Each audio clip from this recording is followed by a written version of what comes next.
ಇದರಲ್ಲಿ ನಾವು ಭಾಗವಹಿಸಿ ತುಂಬ ದಿನಗಳಾಗಿವೆ. ಸೊ ನೆನಪಲ್ಲಿ ಎಲ್ಲವೂ ಇಲ್ಲ, ಕೆಲವು ಮಾಸಿದೆ, ಕೆಲವು ಅನುಭವದ್ದು. ಆದರೆ ನೋಡಿ, ನಾನು ಒಟ್ಟಾರೆ ಯಾಕೆ ಇದರಲ್ಲಿ ಪಾತ್ರ ಮಾಡಿದೆ ಅಂತ ನಾನು ಹೇಳ್ತೀನಿ. ನನಗೆ ಈ ಹಾಡುಗಳನ್ನು ನೋಡಿ ಸ್ವಲ್ಪ ಬೇರೆ ಥರ ಇದೆ ಸಿನಿಮಾನ ಅಂದ್ಕೊಂಡಿದ್ದಕ್ಕಿಂತ ಅಂತ ಅನಿಸುತ್ತೆ. ಅವಾಗ ಹಾಡೋದು ಕಲ್ಪನೆ ಇರಲಿಲ್ಲ ಅವ್ರ ಕಥೆ ಹೇಳಿದಾಗ ನನಗೆ. ಬಟ್ ಅದು ಕಥೆಗೆ ಪೂರಕವಾಗಿ ಬೇಕಾಗತ್ತೆ ಅನ್ನೋದು ನೋಡಿ. ನನಗೆ ಸುಬ್ಬಣ್ಣ ಅವರು ಇದ್ದಿದ್ದ ಕಾಲದಿಂದ ನೀನಾಸಂ ಜೊತೆ ನನಗೆ ಭಾಳ ಗಟ್ಟಿಯಾದ ಸಂಪರ್ಕ ಇತ್ತು, ಬಾಂಧವ್ಯ ಇತ್ತು. ನಾನು ತುಂಬ ವರ್ಷ ಅಲ್ಲಿಗೆ ಹೋಗಿದ್ದೀನಿ. ಎಷ್ಟು ವರ್ಷ ನಾನು ನೀನಾಸಂಗೆ ಸತತವಾಗಿ ಹೋಗಿದ್ದೀನಿ ಅಂದರೆ, ಅಲ್ಲಿ ನನ್ನ ಮಗಳು ಅಲ್ಲಿಗೆ ಬಂದು ಅದರಿಂದ ಪ್ರಭಾವಿತಳಾಗಿ ಅವಳು PUC ಆದಮೇಲೆ ಕಾಲೇಜ್ ಬಿಟ್ಟು 2 ವರ್ಷ ನೀನಾಸಂಲ್ಲಿ ಇದ್ದು, ಈಗ ಅವಳು ಒಂದು 2 ಸಿನಿಮಾ 2-3 ಸಿನಿಮಾ ಮಾಡಿದಾಳೆ. ಅವಳು ಅಂದರೆ ರಂಗಭೂಮಿಯವರು, ನಾವು ಮೂಲ ರಂಗಭೂಮಿಯವರು, ಅದಕ್ಕಾಗಿ ಅಲ್ಲಿಗೆ ಹೋಗ್ತಾ ಇದ್ದಿದ್ದು. ನನಗೆ ಈ ಸಿನಿಮಾ ಮಾಡಬೇಕಾದ್ರೆ ತುಂಬ ಜನ ನೀನಾಸಂ ಬಳಗದವರು ಇದರಲ್ಲಿ ಇದ್ದಾರೆ ಅಂತ ಕೇಳಿ ನನಗೆ ಒಂಥರ ಅದರಿಂದ ಸ್ವಲ್ಪ ಒಂದು ರೀತಿಯಲ್ಲಿ ಹಿತ ಅನ್ನಿಸ್ತು. ಯಾಕೆಂದರೆ ಇವರು ರತ್ನ ಅವರಾಗಲಿ ಮತ್ತು ಶ್ರೀಧರ ಅವರಾಗಲಿ, ಅವ್ರನ್ನಿವತ್ತು ನಾನು ನೆನಪು ಮಾಡ್ಕೊಳ್ತೀನಿ. ಎಷ್ಟು ಆತ್ಮೀಯವಾಗಿ ನಮ್ಮನ್ನು ನೋಡ್ಕೊಳ್ತಾ ಇದ್ರು ನಾವು ನೀನಾಸಂಗೆ ಹೋದರೆ. ಅಂದರೆ ನಮ್ಮ ತಂದೆ ಕಾಲದಿಂದಲೂ, ನಮ್ಮ ತಂದೆನೂ ಅಲ್ಲಿಗೆ ಯಾವಾಗ ಹೋಗ್ತಾ ಇದ್ವಿ. ಎಷ್ಟು ವರ್ಷ, ಒಂದು 25 ವರ್ಷ ಹೋಗಿದ್ದಾರೆ ನಮ್ಮ ತಂದೆಯಲ್ಲಿ. ನಾವಾಗಲ್ಲಿ ಅಲ್ಲಿ ಆಹಾರ್ಯ ಅಂತ ಅವ್ರದ್ದು ಮೆಸ್ ನಡೆಸ್ತಾ ಇದ್ರು. ಅಲ್ಲಿ ಕೂತ್ಕೊಂಡ್ರೆ ನಮಗೆ ವಿಶೇಷವಾಗಿ ಸ್ವಲ್ಪ ನೋಡ್ಕೊಡೋರು. ಅಲ್ಲಿ ದೋಸೆ ಸಾಲಾಗಿ ಬರೋದು, ಅಷ್ಟೊಂದು ಜನ ಒಟ್ಟಿಗೆ ದೋಸೆ ಮಾಡಿಕೊಡೋರು, ಚೆನ್ನಾಗಿ ನೋಡ್ಕೊಳ್ತಾ ಇದ್ರು. ಮತ್ತು ಇಲ್ಲಿ ನೀನಾಸಂಲ್ಲಿ ಓದ್ತಾ ಇದ್ದಿದ್ದು ಹುಡುಗರೆಲ್ಲ ನಮಗೆ ಪರಿಚಯ ಆಯಿತು, ಬೇರೆ ಬೇರೆ ಬ್ಯಾಚ್ ಅವರು. ಹಣಿ ಮೇಡಮ್ ಇದ್ದಾರೆ ಇಲ್ಲಿ. ನಾವು ಅವ್ರನ್ನೆಲ್ಲ ಹಾಕೊಂಡು ನಾಟಕ ಎಲ್ಲ ಮಾಡಿದ್ದೀನಿ ನಾನು ಒಂದು ಸತಿ. ಅಲ್ಲ, ನೀವು ರತ್ನವರು ಮಾಡಿದ್ದಾರೆ ಅದರಲ್ಲಿ. ನಾನು ನಾಟಕ ಮಾಡಿದ್ದೀನಿ ನಾನು ನೀನಾಸಂಗೆ. ಅಷ್ಟಿದ್ರಿಂದ ಒಳ್ಳೆ ನಮ್ಮ ಸಿನಿಮಾ ಅಂತಲೇ ಅನ್ನಿಸ್ತು ನನಗೆ. ಅದನ್ನ ಮಾಡಬೇಕು ಅಂತ ಒಪ್ಕೊಂಡಾಗ ನಾನು ರತ್ನ ಅವ್ರ ಹತ್ರ ಜಗಳನೂ ಮಾಡಿದ್ದೀನಿ. ಇದೆಲ್ಲ ಮಾಡೋಕ್ಕೆ ಬರಬಾರ್ದು, ನೀವು ಕನ್ನಡ ಸಿನಿಮಾ ತುಂಬ ಕಷ್ಟ ಇದೆ ಅಂತ ಹೇಳಿದ್ದೆ ನಾನು. ಅಂದರೆ ಸಿನಿಮಾ ಮಾಡೋ ಒಂದು ಆಸೆ ಬಂದ ಮೇಲೆ ಅದು ಇವರು ಯುಧಿಷ್ಠಿರನ ಜೂಜಾಡುವ ಚಪ್ಪಲ ಥರ ಯಾರು ಹಿಂದೆ ಸರಿಯೋದೇ ಇಲ್ಲ. ಒಂದ್ಸತಿ ಮನಸ್ಸಿಗೆ ಬಂದ ಮೇಲೆ ಅವ್ರು ಮಾಡಿದ್ದಾರೆ. ದೊಡ್ಡ ಸಾಹಸ ಅಂತ ತಿಳ್ಕೊಳ್ತೀನಿ. ಮತ್ತು ತುಂಬ ಕಷ್ಟಪಟ್ಟು ನಮ್ಮ ಕಿಟ್ಟಿಯವರು ಇದನ್ನು ರಚಿಸಿ, ಇದನ್ನು ನಿರ್ದೇಶನ ಮಾಡಿ, ಅವರ ಮುಖ್ಯ ಪಾತ್ರವನ್ನು ಮಾಡಿ, ನನ್ನ ಕೈಲಿ ಅಟ್ಲೀಸ್ಟ್ ಭಾಳ ಬೇಕಿತ್ತೋ ಬೇಡವಿತ್ತೋ ನಾನು ಅವ್ರಿಗೆ ಆಗಾಗ ಕ್ಲಾಸ್ ತೊಗೊಂಡಿದ್ದೀನಿ ಅವ್ರಿಗೆ. ಇಷ್ಟೆಲ್ಲ ಆಗಿದೆ. ಈಗ ನನಗೆ ಈ ಚಿತ್ರ ಇಷ್ಟು ಕಷ್ಟಪಟ್ಟು ಒಂದು ಕಷ್ಟದ ಗರ್ಭದಿಂದ ಇದು ಹೊರಗೆ ಬಂದಿದೆ ಅನ್ನೋದು ಒಂದು ಸಂತೋಷ. ಇದು ಚೆನ್ನಾಗಾಗಲಿ ಅಂತ ನಾನು ಹಾರೈಸ್ತೀನಿ. ಒಂದಂತ ಹೇಳ್ತೀನಿ, ನೀವು ಇದನ್ನು ಮಾಧ್ಯಮದವರು ನೀವು ಹೇಗಾದರೂ ಇದನ್ನು ಸಾಧ್ಯವಾಗಿಸ್ಬೇಕು. ನೀವು ಅದನ್ನು ಜನಕ್ಕೆ ಇದನ್ನು ಮುಟ್ಟಿಸೋದ್ರಲ್ಲಿ ಇಂಥ ಒಂದು ಪ್ರಯತ್ನ ಆಗಿದೆ ಅಂತ. ಇಂಥವರೆಲ್ಲ ಹೊಸಬರು ಸಿನಿಮಾಗೆ ಬಂದ್ರೇ ಏನಾದ್ರು ಹೊಸದು ಬರೋದಕ್ಕೆ ಸಾಧ್ಯ ಇದೆ. ಮತ್ತು ಅದನ್ನು ನಾವು ಅದರ ಕಷ್ಟವನ್ನು ಅರ್ಥ ಮಾಡಿಕೊಂಡು, ಕೆಲವು ತಪ್ಪುಗಳಲ್ಲದ ತಪ್ಪುಗಳನ್ನು ನಾವು ಹೊಟ್ಟೆಗೆ ಹಾಕ್ಕೊಂಡು, ನಾವು ಹೇಗಾದರೂ ಉತ್ತಮ ಕನ್ನಡ ಚಲನಚಿತ್ರನ 70ರ ದಶಕದಲ್ಲಿ ಕನ್ನಡಕ್ಕೆ ಎಂಥ ವರ್ಚಸ್ಸಿತ್ತು, ಸಿನಿಮಾದ ರಂಗದಲ್ಲಿರ್ಬೋದು, ನಮ್ಮ ಸಾಹಿತ್ಯದಲ್ಲಿ, ಕವನ ರಚನೆಯಲ್ಲಿ, ಹೊಸ ರಾಜಕಾರಣ ಎಲ್ಲ 70ರ ದಶಕದಲ್ಲಿ ಕರ್ನಾಟಕಕ್ಕೆ ಬಂತು. ಹೊಸದ ರೀತಿಯ ಶೀರ್ಷಿಕೆಗಳು ಪತ್ರಿಕೆಗಳಲ್ಲಿ, ಲಂಕೇಶ್ ಪತ್ರಿಕೆಯಿಂದ ಶುರುವಾಗಿ ಎಂತೆಂಥದ್ದೆಲ್ಲ ಇತ್ತು. ಆ ಥರ ವರ್ಚಸ್ಸನ್ನು ಮತ್ತೆ ಪಡ್ಕೊಳ್ಳೋದಕ್ಕೆ ನಮ್ಗೆ ಆಗಬೇಕು. ಎಲ್ಲರೂ ಒಂದು ಸ್ವಲ್ಪ ಸಹಕರಿಸ್ಬೇಕು. ಏನೋ ನನಗೆ ಹೇಳ್ತಾರೆ, ನೀವು ಸಹಕರಿಸ್ಬೇಕು, ನೀವು ದುಡ್ಡು ಜಾಸ್ತಿ ತಗೋತೀರ ಅಂತ. ಎಲ್ಲರೂ ಮಾಡೋಣ. ಅವತ್ತು ಉತ್ತಮವಾದ ಕತೆ, ಉತ್ತಮವಾದ ನಿರ್ದೇಶನ, ಸ್ವಲ್ಪ ಬಿಗಿಯಾದ ಒಂದು ನಿರ್ಮಾಣ. ಈಗ ಬೇರೆ ಉದ್ಯೋಗದಿಂದ ದುಡ್ಡು ಮಾಡ್ಕೊಂಡಿರೋರು ಸಿನಿಮಾ ನಿರ್ಮಾಣಕ್ಕೆ ಬಂದರೆ, ಈ ಕೆಲವರು ಮಾಲೀಕರು ಕಟ್ಟಡ ಕಟ್ಟಿಸ್ಬೇಕಾದ್ರೆ ಆರ್ಕಿಟೆಕ್ಟ್ಗೆ ಹೇಳ್ತಾ ಇರ್ತಾರಲ್ಲ, ಇಲ್ಲೊಂದು ಆರ್ಚ್ ಹಾಕ್ಬಿಡಿ, ಇಲ್ಲೊಂದು ಗೋಪುರ ಕಟ್ಬಿಡಿ ಅಂತ. ನಮ್ಮ ಕರ್ನಾಟಕದ ರಾಜಕಾರಣಿಗಳು ಬೆಂಗಳೂರು ಏರ್ಪೋರ್ಟನ್ನ ಹೊಯ್ಸಳ ದೇವಸ್ಥಾನದ ಥರ ಕಟ್ಟಕ್ಕೆ ಹೋಗಿದ್ರು. ಎಷ್ಟು ಕಷ್ಟ ಇತ್ತು ಗೊತ್ತು ಅವ್ರನ್ನ ಅದರಿಂದ ಬಿಡಿಸೋದಕ್ಕೆ. ನಮಗೆ ಕನ್ನಡದ ಬಗ್ಗೆ ಅಭಿಮಾನ ಇಲ್ಲ, ಎಲ್ಲರೂ ಏರ್ಪೋರ್ಟ್ ಥರ ಇರಬೇಕು, ದೇವಸ್ಥಾನ ಥರ ಇರಬೇಕು, ಒಂದು ಹೊತ್ತಾನೆ ಇನ್ನೊಂದು ಇರೋದಕ್ಕೆ ತುಂಬ ಕಷ್ಟ ಆಗುತ್ತೆ. ಎನಿವೆ, ನಮಗೆ ಈ ಆರ್ಕಿಟೆಕ್ಟ್ಸ್ಗೆ ಹೆಂಗೆ ತಲೆ ಮೇಲೆ ಹೇರ್ತಾ ಇದ್ದಾರೆ. ಒಳ್ಳೆ ಥಿಯೇಟರ್ ಕಟ್ಟೋದೇ ತುಂಬ ಕಷ್ಟ. ಯಾಕೆಂದರೆ ಥಿಯೇಟರ್ ಕಟ್ಟಬೇಕಾದ್ರೆ ಆರ್ಕಿಟೆಕ್ಟ್ಸ್ಗೆ ಮೇಲೆ ಇಂತ ಜಾಸ್ತಿ, ನಮ್ಮ ಆರ್ಕಿಟೆಕ್ಟ್ಸು ಸರಿಯಾಗಿ ಸ್ಟಡಿ ಮಾಡಲ್ಲ ಥಿಯೇಟರ್ ಹೆಂಗೆ ಕಟ್ಟಬೇಕು ಅಂತ. ಅದರ ಮಾಲೀಕರ ಮಾತು ಕೇಳ್ಕೊಂಡು ಕಟ್ಟೋ ಥರದ್ದಾಗತ್ತೆ. ಎಷ್ಟೊಂದು ಕಡೆ ಥಿಯೇಟರ್ಗಳು ಹಾಳಾಗಿರೋದು ಅದಕ್ಕಾಗಿ. ಸಿನಿಮಾಗಳು ಹಂಗೆ ಆಗುತ್ತೆ. ಅನ್ಪ್ರೊಫೆಷ್ನಲ್ ಆಗಿರೋ ಪ್ರೊಡ್ಯೂಸರ್ಸ್ ಬಂದರೆ ಆಮೇಲೆ ಅವ್ರಿಗೆ ದುಡ್ಡು ಲಾಸ್ ಆಯಿತು, ಅವ್ರಿಗೆ ಅರ್ಥ ಆಗಲಿಲ್ಲ ಹೆಂಗೆ ಖರ್ಚಾಯಿತು ಇದೆಲ್ಲ ಹೇಳಿದ್ರೆ ಅವರು ಬಿಸ್ನೆಸ್ ಏನೋ ಬೇರೆ ಮಾಡ್ತಾ ಇರ್ತಾರಲ್ಲ, ಆ ಥರ ನಡೆಸ್ತಾರೆ. ಅವರು ಯಾರೋ ಗೊತ್ತಿರೋರ್ನ ಇಟ್ಕೊಂಡು ಮಾಡ್ತಾರೆ. ಒಂದು ಎಕ್ಸಿಕ್ಯೂಟಿವ್ ಪ್ರೊಡ್ಯೂಸರ್ನ ಇಟ್ಕೊಂಡು ಏನಾರು ಮಾಡಿ ಅದಕ್ಕೆ ಬಜೆಟ್ ಅಂತ ಮಾಡಿ, ಸಿನಿಮಾಗೆ ಕಾಂಟ್ರಾಕ್ಟ್ ಅಂತ ಮಾಡಿ, ಎಲ್ಲರ ಕೈಯಲ್ಲಿ ಕಾಂಟ್ರಾಕ್ಟ್ ಬರೆಸ್ಕೊಂಡು ಹೀಗೆಲ್ಲ ಮಾಡಿದ್ರೆ ಸ್ವಲ್ಪ ಉತ್ತಮವಾಗಿ ಆಗೋ ಒಂದು ಅವಕಾಶ ಅದು ಸೃಷ್ಟಿ ಮಾಡ್ದಂಗಿರುತ್ತೆ. ಈಗಿರೋ ಮಟ್ಟಿಗೆ ನನಗನ್ಸೋದು, ನನ್ನ ಅನುಭವದಲ್ಲಿ, ಈಗೊಂದು 10-15 ವರ್ಷದಲ್ಲಿ ಅಷ್ಟೇ ನಾನು ಸಿನಿಮಾ ಎಲ್ಲ ಆ್ಯಕ್ಟ್ ಮಾಡ್ತಾ ಇರೋದು. ನನ್ನ ಅನುಭವದಲ್ಲಿ ನಾವು ತಿದ್ದುಕೊಳ್ತಾ ಇದ್ರೆ ತುಂಬ ಕಷ್ಟ ಇರುತ್ತೆ ಕನ್ನಡಕ್ಕೆ. ಇದಕ್ಕಿಂತ ಕಷ್ಟ ಆಗುತ್ತೆ ಅಂತ ನಾನು ಹೇಳ್ತೀನಿ. ಥರೋಲಿ ಅನ್ಪ್ರೊಫೆಷನಲ್ ಇಂಡಸ್ಟ್ರಿ ಇಂಡಿಯಾಲಿ ಇರೋದು ಅಂದರೆ ನಾನು ನೋಡೋದ್ರಲ್ಲಿ ಕನ್ನಡ ಇಂಡಸ್ಟ್ರಿ. ಅದು ಮೂಲ, ಅದಕ್ಕೆ ಕಾರಣ ಮೇನ್ ಫಾಲ್ಟ್ ಪ್ರೊಡ್ಯೂಸರ್ಸ್ದು. They're entirely unprofessional. ಅವ್ರಿಗೆ ಲೀಗಲ್ ಗೊತ್ತಿರಲ್ಲ, ಮಾರ್ಕೆಟ್ ಗೊತ್ತಿರಲ್ಲ, ಸಿನಿಮಾ ವಿಜುವಲ್ ಲ್ಯಾಂಗ್ವೇಜು. ನೀವು ಕನ್ನಡದಲ್ಲಿ ಮಾಡಿದ್ದು ಸಿನಿಮಾ ಇಟಲಿಲಿ ರನ್ ಮಾಡ್ಬೋದು ಅನ್ನೋ ತಲೆ ಇಲ್ಲ ಅವ್ರಿಗೆ. They don't think at all. ಯಾರಾದ್ರು ಪ್ರಾಡಕ್ಟ್ ತಯಾರು ಮಾಡಿದ್ರೆ ಕನ್ನಡ ಪ್ರಾಡಕ್ಟ್ ಅಂತ ಮಾಡೋದಿಲ್ಲ. ಬೆಂಗಳೂರಿನಲ್ಲಿ ಏನಾದ್ರು ತಯಾರಿಸಿದ್ರೆ ಇಂಟರ್ನ್ಯಾಷನಲ್ ಪ್ರಾಡಕ್ಟ್ ಅಂತ ಅಂದ್ಕೊಳ್ತಾರೆ. ಅದಕ್ಕೆ ಅದೇ ಮಾರ್ಕೆಟು. ಭಾಷೆ ನಾಮಿನಲ್ ದೃಶ್ಯ ಮಾಧ್ಯಮಕ್ಕೆ. ಅದನ್ನು ವಿಚಿತ್ರ ಮಾಡಿ ಇಟ್ಕೊಂಡಿದ್ದೀವಿ ಅಂತಂತ ಹೋರಾಟ ಮಾಡಿ. ಏನಿವೆ, ಉದ್ದ ಮಾತಾಡೋದು ಬೇಡ ನನಗೆ. ನೋಡಿ, ಮಾಡಿದ್ದಾರೆ, ನೀವು ಪ್ಲೀಸ್ ಅವ್ರಿಗೆ ಹೆಲ್ಪ್ ಮಾಡಿ. ಸ್ವಲ್ಪ ನಾ ಹೇಳೋದು ಅರ್ಥ ಮಾಡಿಕೊಂಡು ಹೆಲ್ಪ್ ಮಾಡಿ. ಮಾಡಿದ್ರೆ ಒಂದಷ್ಟು ಜನ ನೋಡಿದ್ರೆ ಸಿನಿಮಾನ ಇಂಥ ಸಾಹಸ ಮಾಡೋದಕ್ಕೆ ಮತ್ತೆ ಯಾರ್ಯಾರು ಧೈರ್ಯ ಮಾಡ್ಬೋದು, ರತ್ನಕ್ಕ ಮಾಡಿದಾಗೆ. ಅದಕ್ಕೆ ನೀವು ನೋಡಿ ಈ ಸಿನಿಮಾಗೆ ಒಳ್ಳೇದಾಗಲಿ ಅಂತ ಹೇಳಿ ನಾನು ಮಾತು ಮುಗಿಸ್ತೀನಿ. ನಮಸ್ಕಾರ.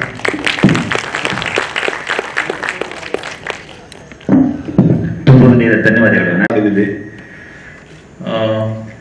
ಈ ಸಿನಿಮಾ ಬಗ್ಗೆ ಏನ್ ಹೇಳೋದು, ಏನಂತಂದ್ರೆ ಆಕ್ಚುಲಿ ನಾನು ಸುಮಾರು ಯಾವುದೇ ಇಂಟರ್ವ್ಯೂ ನೋಡು, ಎಲ್ಲೇ ನೋಡಿದ್ರು ಸಿನಿಮಾ ನಾವು ತುಂಬಾ ಕಷ್ಟಪಟ್ಟು ಮಾಡಿದೀವಿ ಅಂತಾರೆ. ಅಷ್ಟು ಎಲ್ಲಾ ತಂಡಗಳು ಅದೇ ವರ್ಡ್ನ ಯೂಸ್ ಮಾಡಿದ್ರು. ಮತ್ತೆ ಎಲ್ಲರೂ ಅದನ್ನೇ ಹೇಳ್ತಾರೆ.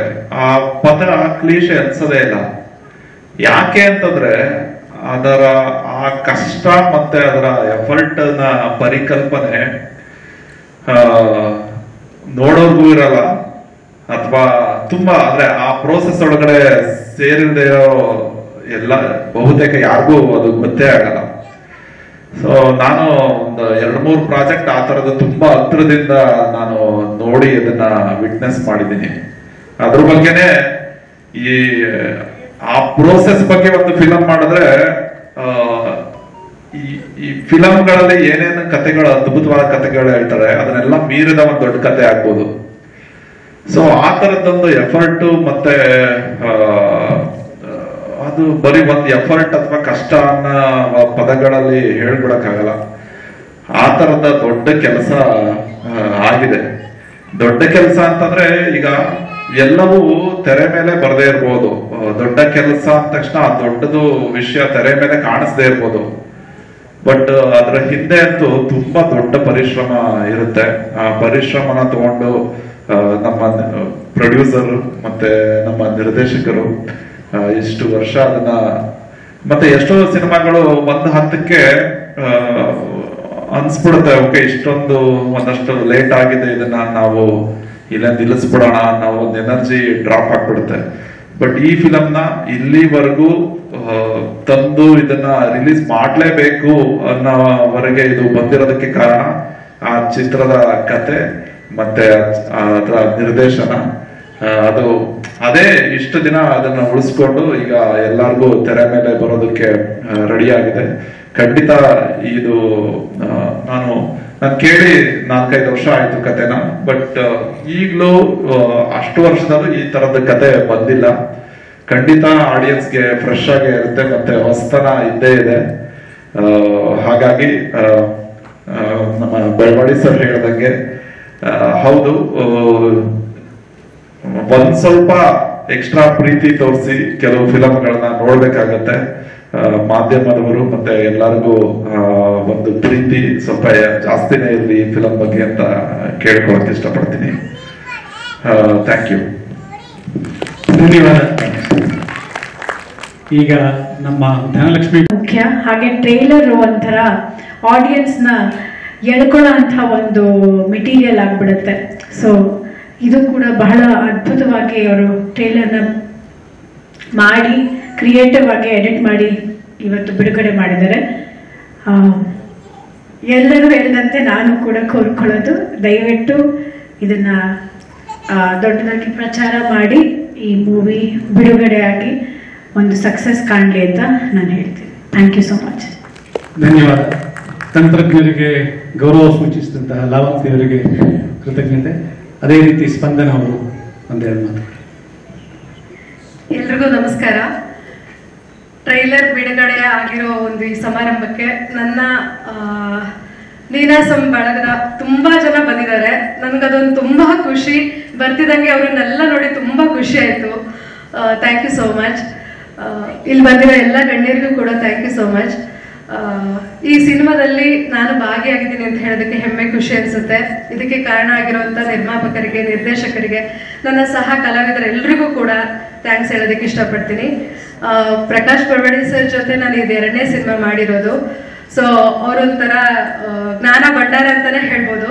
ನಮ್ಗೆ ಯಾವ್ದಾದ್ರು ಒಂದು ವಿಷಯನ ಅವ್ರ ಜೊತೆ ಮುಂದಿಟ್ರೆ ಆ ವಿಷಯದ ಬಗ್ಗೆ ಒಂದು ಗಂಟೆಗಟ್ಟಲೆ ಮಾತಾಡೋವಂತ ಒಂದು ಜ್ಞಾನವನ್ನು ಇಟ್ಕೊಂಡಂತವ್ರು. ಸಿನಿಮಾ ಮಾಡುವಾಗ್ಲೂ ಅಷ್ಟೇನೆ ತುಂಬಾ ವಿಷಯಗಳನ್ನ ಚರ್ಚೆ ಮಾಡ್ತಾ ಇದ್ವಿ. ಅವ್ರು ಎಷ್ಟು ಸ್ಟ್ರಿಕ್ಟ್ ಆಗಿರ್ತಾರೋ ಅಷ್ಟೇ ತಮಾಷೆಯಾಗೂ ಕೂಡ ನಮ್ಮನ್ನ ಅಲ್ಲಿ ಇಟ್ಕೊಳ್ತಾ ಇದ್ರು. Thank you so much sir, ನೀವು ಬಂದಿರೋದಕ್ಕೆ. ಈ ಸಿನಿಮಾದಲ್ಲಿ ಅವರು ತುಂಬಾ ಮುಖ್ಯವಾದ ಒಂದು ಪಾತ್ರವನ್ನ ಮಾಡಿದ್ದಾರೆ. ಟ್ರೈಲರ್ ನೋಡಿದೀರಾ, ನಿಮ್ಗೆಲ್ರಿಗೂ ಇಷ್ಟ ಆಗತ್ತೆ ಅಂತ ಅನ್ಕೊಳ್ತೀನಿ. ದಯವಿಟ್ಟು ನಿಮ್ಮ ಸಹಾಯ ತುಂಬಾ ಇಂಪಾರ್ಟೆಂಟ್ ಆಗತ್ತೆ. ದಯವಿಟ್ಟು ಪ್ರಚಾರ ಮಾಡಿ, ಇಡೀ ಟೀಮ್ಗೆ ಸಪೋರ್ಟ್ ಮಾಡಿ ಅಂತ ಕೇಳ್ಕೊಳ್ತೀನಿ. Thank you so much. Thank you Spandana. ನಿರ್ಮಾಪಕಿಯ ನೆಚ್ಚಿನ ನಟ ಗೌರವಾನ್ವಿತ ನೀನಾಸಂ ವಿದ್ಯಾರ್ಥಿಗಳಿಗೆ ನನ್ನ ಕರೆಗೆ ಹೋಗೊಟ್ಟು ತುಂಬ ಜನರಿಗೆ ಫೋನ್ ಮಾಡಿದ್ದೆ, ಬರ್ತೀನಿ ಅಂತ ಹೇಳಿದ್ರು. ಕೆಲಸದ ಒತ್ತಡಗಳು ಅಥವಾ ಅವರಿರುವ ಕೆಲಸಗಳಿಗೆ ಅನುಗುಣವಾಗಿ ಕೆಲವರಿಗೆ ಬರೋಕ್ಕಾಗಿಲ್ಲ. ಬಂದಷ್ಟು ಜನರೇ ಅವರ ಶಕ್ತಿಯಾಗಿ ನಿಂತು ನನಗೆ ಆರೈಸಬೇಕು ಅಂತ ಕೇಳ್ತೀನಿ. ಅವ್ರು ಎಲ್ರಿಗೂ ಮೊದಲಿಗೆ ನನ್ನ ಧನ್ಯವಾದಗಳು.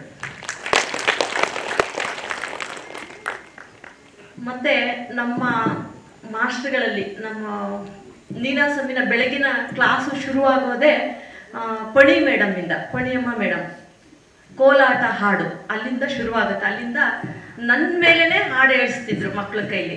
ಅಮ್ಮಗ ಜುಮ್ಮಗದಿಂದ ಬಂದವಳೆ ರತುನ, ಕುಣಿಸ್ತಾಳೆ ಕಾಲನ್ನ, ತಿರುಗಿಸ್ತಾಳೆ ಸೊಂಟನ್ನ, ಅಮ್ಮಗ ಜುಮ್ಮಗ, ಅಮ್ಮಗ ಜುಮ್ಮಗದಿಂದ ಬಂದವಳೆ ರತುನ, ಅಲ್ಲಿಂದ ಸ್ಟಾರ್ಟ್ ಮಾಡಿಸ್ತಾ ಇದ್ರು.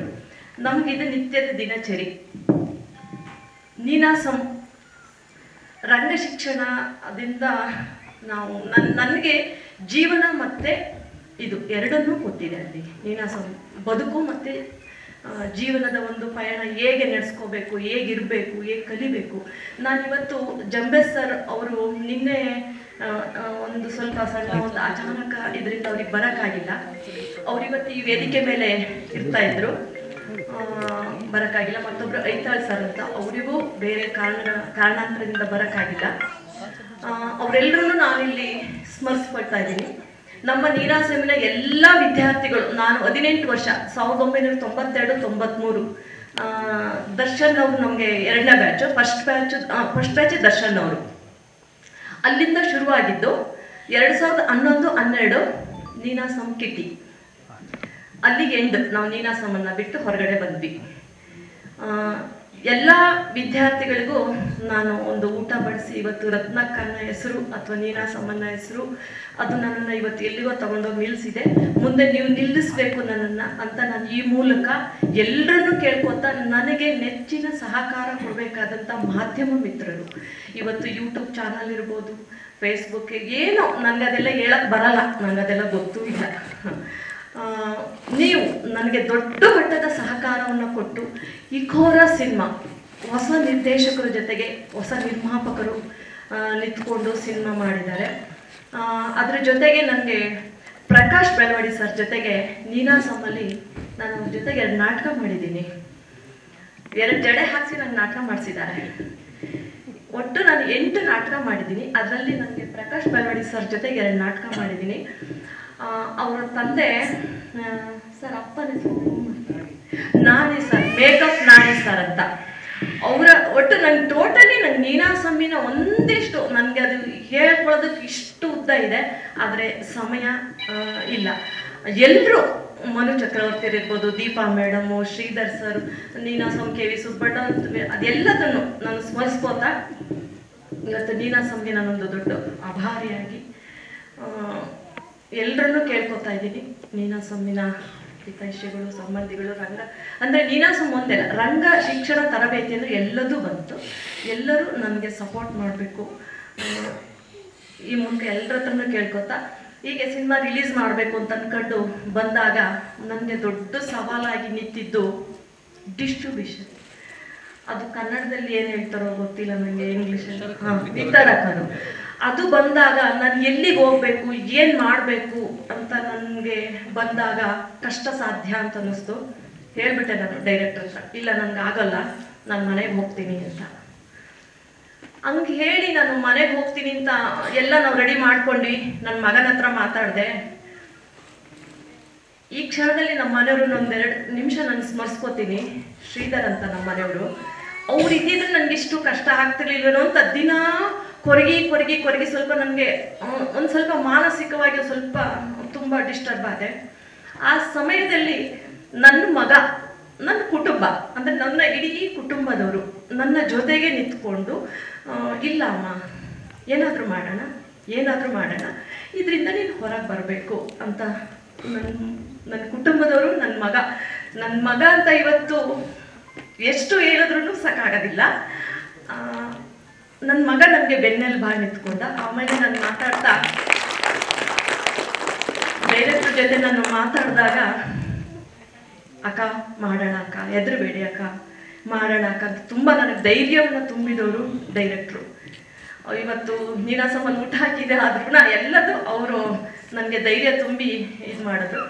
ಕಡೆಗೆ ಬಂದು ನಿಂತಿದ್ದು ಏನು ಮಾಡೋದು ಅಂತ ಬಂದಾಗ ಒಂದು ವ್ಯಕ್ತಿಯ ಹೆಸರನ್ನು ಸೂಚಿಸ್ತಾರೆ. ಅವರು ಟೇಸಿ ವೆಂಕಟೇಶ್ ಅಂತ. ನೀವು ಅವ್ರ ಹತ್ರ ಹೋದರೆ ಒಂದಿಷ್ಟು ನಿಮಗೆ ಏನೋ ಒಂದು ದಡ ಮುಟ್ಬೋದು ಅಂತ ವಿಚಾರ ಬಂದಾಗ, ನಾನು ಒಂದು ದಿನ ಜಯನಗರ ಅವರ ಆಫೀಸಿಗೆ ಹೋಗ್ತೀನಿ.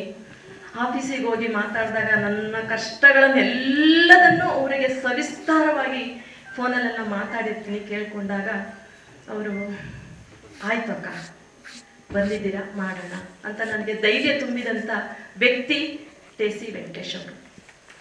ಅದರ ಇಂದಿನ ಒಂದು ವ್ಯಕ್ತಿ ಆಕಾಶ್ ಆಡಿಯೋ ಗೋಪಾಲಣ್ಣ ಅಂತ. ಇವರು 2 ಜನ ನಮಗೆ ಅವತ್ತಿನಿಂದ ಇವತ್ತಿನವರೆಗೂ ಸಿನಿಮಾ ಬಗ್ಗೆ ನಮಗೆ ಗೊತ್ತಿಲ್ಲದ ವಿಚಾರಗಳನ್ನೆಲ್ಲ ತಿಳಿಸ್ಕೊಂಡು ಕೇಳ್ಕೊಂಡು ಕರ್ಕೊಂಡು ಬಂದು ಇವತ್ತು ನಾನು ಈ ವೇದಿಕೆ ಮೇಲೆ ಆಡಿಯೋ ರಿಲೀಸ್ ಮಾಡಿಕೊಂಡು ಟ್ರೈಲರ್ ಬಿಡುಗಡೆ ಮಾಡಿಕೊಂಡು ಇವತ್ತು ಮೂವಿ ರಿಲೀಸ್ ಡೇಟನ್ನು ಮುಂದಿನ ದಿನಗಳಲ್ಲಿ ಹೇಳ್ಬೇಕು ಅಂತ ಅಂದ್ಕೊಂಡಿದ್ದೀವಿ. ಇದಿಷ್ಟಕ್ಕೂ ಕಾರಣ ನಮ್ಮ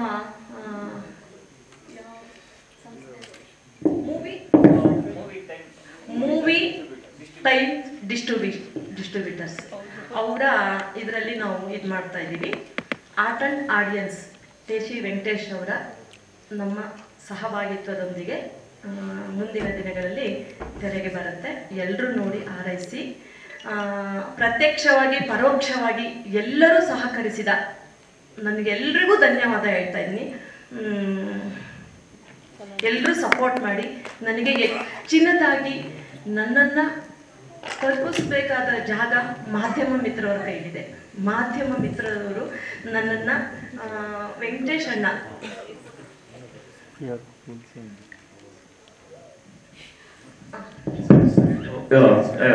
ಒಂದು ತುರ್ತು ಪರಿಸ್ಥಿತಿಯ ಕಾರಣವಾಗಿ ಅಣ್ಣವರು ಹೊರಡಬೇಕಾಗಿ ಬಂದಿದೆ. ದಯವಿಟ್ಟು ನಾವೆಲ್ಲ ತುಂಬ ಹೃದಯದಿಂದ ಅವ್ರನ್ನ ಕಳಿಸ್ಕೊಡೋಣ. ನಮಸ್ಕಾರಗಳು, ಅಭಿನಂದನೆಗಳು.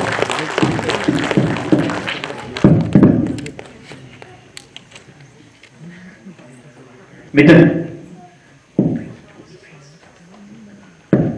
ಅಣ್ಣ ಹತ್ರ ಒಂದು ಬೈಕ್ಸ್ ತೊಳಿ. ಎಲ್ಲಿದ್ರೆ ಮಿಥುನ್?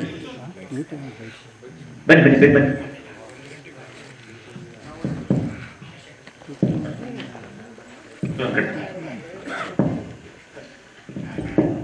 ಅಕ್ಕ ನೀವು ಮುಂದುವರಿಸಿ.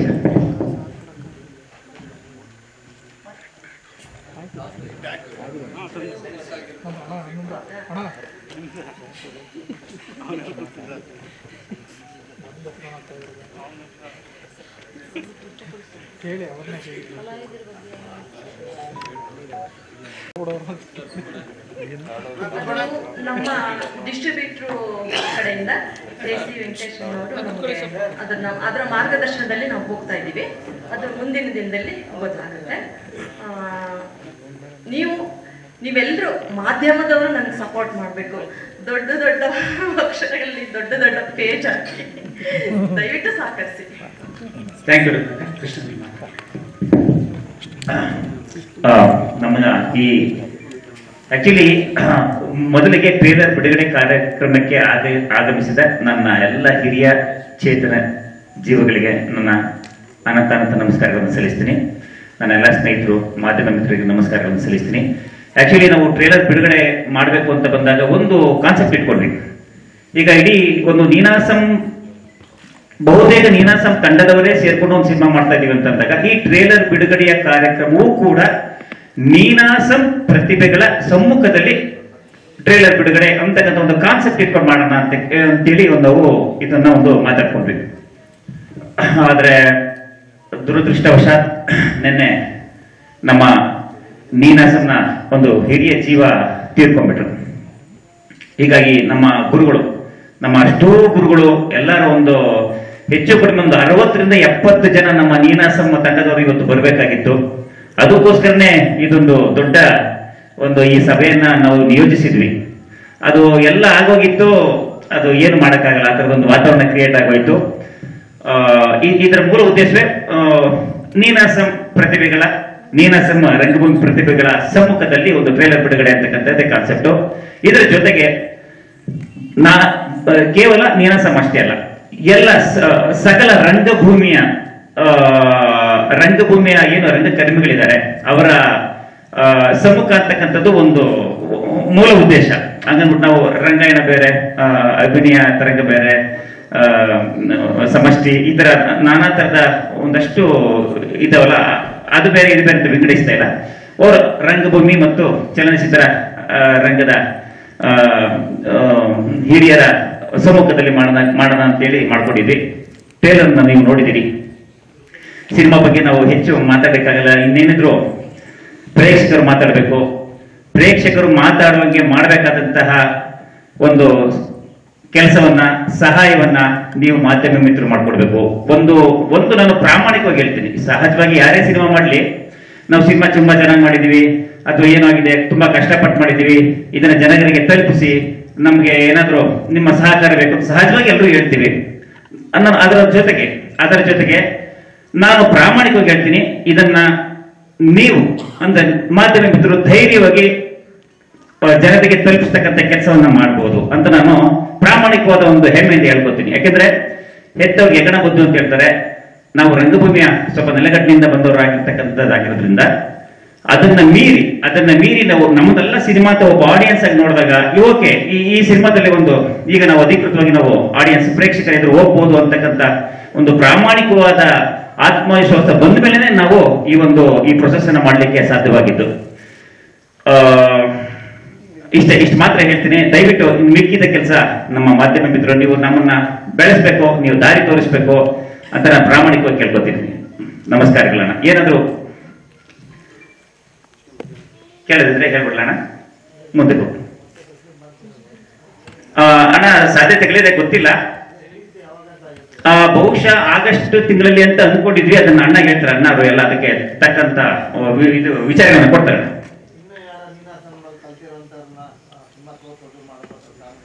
ಸದ್ಯಕ್ಕೆ ಯಾವುದೂ ಇಲ್ಲ. ಈ ಮುಂದಿನ ಏನೇ ಪ್ಲಾನ್ಗಳಿದ್ರು ನಾವು ನಿರ್ಮಾಪಕರು ಮತ್ತು ನಮ್ಮ ವೆಂಕಟೇಶನ್ ಅವರು, ನಮ್ಮ ಆಕಾಶಾಡಿ ಗೋಪಾಲಣ್ಣ ಅವರೆಲ್ಲ ಕೂತ್ಕೊಂಡು ಚರ್ಚೆ ಮಾಡಿ ಮುಂದಕ್ಕೆ ಹೋಗ್ತೀವಿ. ಇನ್ನ ಬಹುಶಃ ತೋರಿಸ್ತಕ್ಕಂಥ ಯೋಚನೆಗಳು ಸದ್ಯಕ್ಕಿಲ್ಲ. ನೇರವಾಗಿ ಒಂದು ಸ್ಥಿತಿಗತಿಗಳನ್ನ ನೋಡಿಕೊಂಡು ವಿತರಣೆ ಮಾಡಬೇಕು ಅಂತ ಅಣ್ಣ ಮಾತಾಡಿದ್ದಾರೆ. ಮಿಕ್ಕಿದ ಅದ್ರ ಬಗ್ಗೆ ಅಣ್ಣ ಮಾತಾಡ್ತಾರೆ. ವಿತರಣೆ ನಮಸ್ಕಾರ. ನಮಸ್ಕಾರ. ಮೊದಲ ಬಾರಿಗೆ ಮೂವಿ ಟೈಮ್ ಡಿಸ್ಟ್ರಿಬ್ಯೂಟರ್ಸ್ ಸಂಸ್ಥೆ ಅಡಿಯಲ್ಲಿ ಹಿಕೋರಾ ಸಿನಿಮಾ ಬಿಡುಗಡೆ ಆಗ್ತಾ ಇದೆ. ಈ ಚಿತ್ರವನ್ನು ನಾವು ಒಂದು 3 ತಿಂಗಳ ಮುಂಚೆ ನಾವು ನಮ್ಮ ಸ್ಟುಡಿಯೋದಲ್ಲಿ ನೋಡುವಂತ ಒಂದು ಸಂದರ್ಭ ಬಂತು. ಆ ಸಂದರ್ಭದಲ್ಲಿ ನನ್ನ ಗೆಳೆಯರಾದಂತಹ ನಾಗೇಶ್ ಕುಮಾರ್, ನಮ್ಮ ಕಾಮಾಕ್ಷಿ ರಾಜು, ನಮ್ಮ ನರಸಿಂಹ, ಹಾಗೆ ನಾರಾಯಣ ಮೂರ್ತಿಗಳು, ಹೀಗೆ ಹಲವು ಸ್ನೇಹಿತರುಗಳು, ವಿತರಕ ಸ್ನೇಹಿತರುಗಳು ಸಿನಿಮಾವನ್ನು ನೋಡಿ ಏನು ಮಾಡಬಹುದು ಈ ಸಿನಿಮಾಗೆ ಅಂದಾಗ, ಆ ಸಿನಿಮಾದಲ್ಲಿ ಏನೋ ಒಂದು ವಿಶೇಷವಾದ ಸತ್ವ ಇದೆ, ಇದನ್ನು ನಾವು ಕೈ ಬಿಡೋದು ಬೇಡ, ಸುಮಾರು ವರ್ಷಗಳ ನಂತರ ನಮ್ಮ ಹತ್ರ ಬಂದಿದೆ, ಸೊ ಹಾಗಾಗಿ ಇದಕ್ಕೆ ಒಂದು ಅಂತಿಮ ತೀರ್ಪನ್ನು ಕೊಡಲೇಬೇಕು ಅಂತೇಳಿ ಈ ಸಿನಿಮಾವನ್ನು ಬಿಡುಗಡೆ ಮಾಡೋದಕ್ಕೆ ನಾವೆಲ್ಲ ಸ್ನೇಹಿತರುಗಳು ಮಾತಾಡಿಕೊಂಡು ನಮ್ಮ ರತ್ನಕ ನಿರ್ಮಾಪಕಿಯವರಿಗೆ ಧೈರ್ಯ ತುಂಬಿ, ಸೊ ಕೃಷ್ಣ ಅವರಿಗೆ ಬೆನ್ನು ತಟ್ಟಿ ಈ ಸಿನಿಮಾ ಹೊರಗಡೆ ಬರಬೇಕು. ಜೊತೆಗೆ ಈ ಒಂದು ಕಾರ್ಯಕ್ರಮದ ವಿಶೇಷ ಏನು ಅಂತ ಹೇಳಿದ್ರೆ, ಇವತ್ತು ನೀನಾಸಂ ಸಂಸ್ಥೆ ಅಡಿನಲ್ಲಿ ಬೆಳೆದು ಬಂದಿರ್ತಕ್ಕಂಥ ನಮ್ಮ ನೀನಾಸಂ ಕಿಟ್ಟಿ ಜೊತೆಗೆ ರತ್ನ ಶ್ರೀಧರ್, ಸೊ ಇವರ ಒಂದು ಬೆಳೆದು ಬಂದ ಹಾದಿಯ ಒಂದು ಋಣವನ್ನ ತೀರಿಸಬೇಕು ಅಂತೇಳಿ ನಾವು ಚರ್ಚೆಯನ್ನು ಮಾಡಿಕೊಂಡ್ವಿ. ಕೇವಲ ಪತ್ರಿಕಾಗೋಷ್ಠಿ ಮಾಡಿದ್ರೆ ಪ್ರಯೋಜನ ಆಗಲ್ಲ. ಸೊ ಜೊತೆಗೆ ನೀನಾಸಂನ ಎಲ್ಲ ವಿದ್ಯಾರ್ಥಿಗಳು, ಹಿರಿಯರು ಒಂದು ಕಾರ್ಯಕ್ರಮಕ್ಕೆ ಬಂದು ನೀನಾಸಂಗೆ ಇದನ್ನ ಅರ್ಪಣೆ ಮಾಡೋಣ ಅಂತ ಹೇಳಿ ಈ ಒಂದು ವೇದಿಕೆಯನ್ನ ಸೃಷ್ಟಿ ಮಾಡಿದ್ವಿ. ಸೊ ನಿನ್ನೆ ಅವರಾಗಲೇ ಹೇಳಿದಾಗೆ ಒಬ್ಬ ಹಿರಿಯ ಮುತ್ಸರಿ ತೀರೋದು, ಹಾಗಾಗಿ ಅವರು ಬಂದಿಲ್ಲ ಇವತ್ತು. ಅವರ ಎಲ್ಲ ಬೆಂಬಲಿತ ಮತ್ತು ವಿದ್ಯಾರ್ಥಿಗಳು, ಹಿರಿಯರು ಮತ್ತು ಪಡಿಯಮ್ಮ ಅಂತ ವಿಶೇಷವಾಗಿ ಬಂದಿದ್ದಾರೆ. ಅವರಿಂದನೇ ಕಾರ್ಯಕ್ರಮ ಶುರುವಾಗುವುದು ಅಂತ ರತ್ನಕ್ಕ ಹೇಳ್ತಾ ಇದ್ದಾರೆ. ಸೊ ಹಾಗಾಗಿ ಅವರ ಸಮ್ಮುಖದಲ್ಲಿ ಟ್ರೈಲರ್ ರಿಲೀಸ್ ಆಗಬೇಕು, ಸೊ ಸಿನಿಮಾ ಹೊರಗಡೆ ಬರಬೇಕು. ನೀನಾಸಂ ಆಗಲಿ, ರಂಗಾಯಣ ಆಗಲಿ, ಮತ್ತೊಂದು ರಂಗಭೂಮಿ ತರಬೇತಿ ಸಂಸ್ಥೆಗಳಾಗಲಿ, ಅಲ್ಲಿಂದ ಬರ್ತಕ್ಕಂಥ ಎಲ್ಲ ವಿದ್ಯಾರ್ಥಿಗಳನ್ನ, ಎಲ್ಲ ಪ್ರತಿಭೆಗಳನ್ನ ಅನಾವರಣ ಮಾಡಬೇಕು, ಚಿತ್ರರಂಗದಲ್ಲಿ ತೊಡಗಿಸ್ಕೋಬೇಕು, ಅವರಿಗೆ ಒಂದು ವೇದಿಕೆಯನ್ನು ಸೃಷ್ಟಿ ಮಾಡಿ ಬೆನ್ತಟ್ಟುವಂತ ಪ್ರೋತ್ಸಾಹದ ಕಾರ್ಯಕ್ರಮಗಳ ಮುಖಾಂತರ ಅವರಿಗೆ ಅವಕಾಶಗಳನ್ನ ಕಲ್ಪಿಸಿಕೊಡ್ಬೇಕು ಅಂತಕ್ಕಂಥ ಒಂದು ನಿಟ್ಟಿನಲ್ಲಿ ಇವತ್ತು ಟ್ರೈಲರ್ ರಿಲೀಸ್ ಮಾಡಬೇಕು ಅಂತ ನಿರ್ಧಾರ ಮಾಡಿದ್ವಿ. ಅದೇ ರೀತಿಯಲ್ಲಿ ಆಗಿದೆ.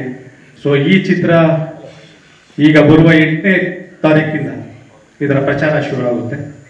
ಸೊ ಅಧಿಕೃತವಾಗಿ ಪತ್ರಿಕೆ ಜಾಹೀರಾತು ಶುರುವಾಗುತ್ತೆ. ಅದಾದ ನಂತರ ಸೊ ಈಗ ನಮ್ಮ ಸೂ ಫ್ರಮ್ ಸೋ ಏನು ಸಿನಿಮಾ ಚಿತ್ರರಂಗದಲ್ಲಿ ಒಂದು ಚೈತನ್ಯವನ್ನ, ಒಂದು ಲವಲವಿಕೆಯನ್ನ, ಒಂದು ಉತ್ಸಾಹವನ್ನ ತಂದುಕೊಟ್ಟಿದೆ.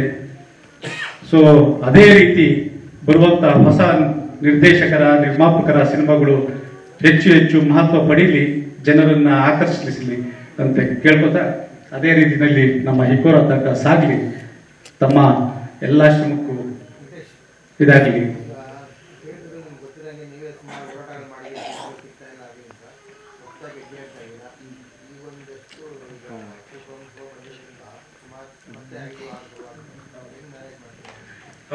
ಈಗ ಈ ಸೂ ಫ್ರಮ್ ಸೋ ಇಂದ ಏನಾಗಿದೆ, ಬಿಡುಗಡೆ ಮಾಡಬೇಕು ಅಂತ ದಿನಾಂಕ ನಿಗದಿಪಡಿಸಿದ ಸಿನಿಮಾಗಳು ಕೂಡ ಮುಂದಕ್ಕೆ ಹೋಗಿವೆ. ಇದು ನಿಜವಾಗ್ಲೂ ಒಂದು ವಿಶೇಷವಾದ ಸಂದರ್ಭ ಇದೆ. ಯಾಕೆಂತ ಹೇಳಿದ್ರೆ, ಇತ್ತೀಚೆಗೆ ನಾವು ನೋಡಿದಂತ ಈ ಜುಲೈ ತಿಂಗಳಿನಲ್ಲಿ ಇದೀವಿ ನಾವೀಗ, ನಾಳೆಯಿಂದ ಆಗಸ್ಟ್ ಅಲ್ಲಿ. ಸೊ ಮೊದಲನೇದಾಗಿ ನಮಗೆ ಮಾದೇವ ಎಲ್ಲ ಒಂದು ಉತ್ಸಾಹ ಕೊಡ್ತು. ಸಂಪೂರ್ಣ ಉತ್ಸಾಹ ಕೊಡಲಿಲ್ಲ ಅಂತ ಹೇಳಿದ್ರು, ಅಟ್ಲೀಸ್ಟ್ ಒಂದು ಚಿತ್ರಮಂದಿರಗಳಿಗೆ ಒಂದು ಚೈತನ್ಯವನ್ನು ಕೊಡ್ತು. ಅದಾದ ನಂತರ ಎಕ್ಕ ಅದಕ್ಕೆ ಪೂರಕವಾಗಿ ಆರಂಭ ಆಗ್ತಾ. ಇವೆಲ್ಲವನ್ನು ನೋಡಿದಾಗ ಈ ಸೂ ಫ್ರಮ್ ಸೋ ಏನಿದೆ, ಇಡೀ ಚಿತ್ರರಂಗವನ್ನ ರಾಜ್ಯದಲ್ಲಿ ಮಾತ್ರ ಅಲ್ಲ, ರಾಷ್ಟ್ರದಲ್ಲಿ ಮಾತಾಡುವಂತ ಮಟ್ಟದಲ್ಲಿ ಬೆಳೀತಾ ಇದೆ. ಇವತ್ತಿಗೆ ನಮ್ಮ ವಿತರಕರ ಜೊತೆ ಮಾತಾಡ್ತಿರ್ಬೇಕಾದ್ರೆ ಈ ಸಿನಿಮಾ ಸೂ ಫ್ರಮ್ ಸೋ ಇವತ್ತಿನ ಬೆಳವಣಿಗೆ ಪ್ರಕಾರ ಸುಮಾರು 30 ರಿಂದ 35 ಕೋಟಿಗಳನ್ನು ದಾಟುತ್ತಿರ್ತಕ್ಕಂಥ ಸೂಚನೆಗಳು ಚಿತ್ರಮಂದಿರ ಮಾಲೀಕರಿಂದ ಬರ್ತಾ ಇದೆ. ನಮ್ಮ ನಿನ್ನೆ ಒಬ್ರು ಪ್ರದರ್ಶಕರ ಹತ್ರ ಮಾತಾಡ್ತಾ ಇದ್ವಿ. ಶಿವಮೊಗ್ಗದ ಕೊಪ್ಪ ಅಂತಕ್ಕಂಥ ಒಂದು ಚಿಕ್ಕ ಸೆಂಟರ್ ಅದು ಮೊದಲನೇ ವಾರನೇ 5 ಲಕ್ಷ ಗಳಿಕೆಯನ್ನು ಮಾಡಿದೆ, ಮೊದಲನೇ ವಾರಕ್ಕೆ. ಸೊ ಒಂದು ಚಿಕ್ಕ ಸೆಂಟರ್ನಲ್ಲಿ 5 ಲಕ್ಷ ಗಳಿಕೆಯನ್ನು ಪಡೆದಿರ್ತಕ್ಕಂಥ ಸಿನಿಮಾದ ಒಂದು ಅಂದಾಜು ಮೊತ್ತವನ್ನು ನೋಡಿದಾಗ ಒಂದು 50 ಕೋಟಿಗೆ ಮುಟ್ಟುವಂಥ ಎಲ್ಲ ಸೂಚನೆಗಳು ಸೂಪರ್ ಶೋನಲ್ಲಿ. ಸೊ ಆ ಒಂದು ಸಿನಿಮಾನೇ ಒಂದು ನಮಗೆ ಚಿತ್ರರಂಗಕ್ಕೆ ಇವತ್ತು ಚೈತನ್ಯ ಆಗಿದೆ. ಚಿತ್ರಮಂದಿರಗಳಿಗೆ ವಿಶೇಷವಾಗಿ ಇವತ್ತು ಕ್ರಮೇಣವಾಗಿ ನೋಡ್ತಾ ಇದ್ರೆ ಚಿತ್ರಮಂದಿರಗಳು ಕಾಲಕ್ಕೆ ಮುಚ್ಕೊಂಡು ಬರ್ತಾ ಇದೆ. ಇಂಥ ಸಂದರ್ಭದಲ್ಲಿ ನಿನ್ನೆ ಹಲವಾರು ನಮ್ಮ ಕಾಮಾಖ್ಯ ಥಿಯೇಟರ್ ಮುರಳಿ ನನ್ನ ಗೆಳೆಯ ಅವ್ರ ಜೊತೆ ಮಾತಾಡಿದಾಗ ಹೇಳಿದ್ರು, ಎಷ್ಟು ಮೊದಲನೇ ದಿನನೇ 3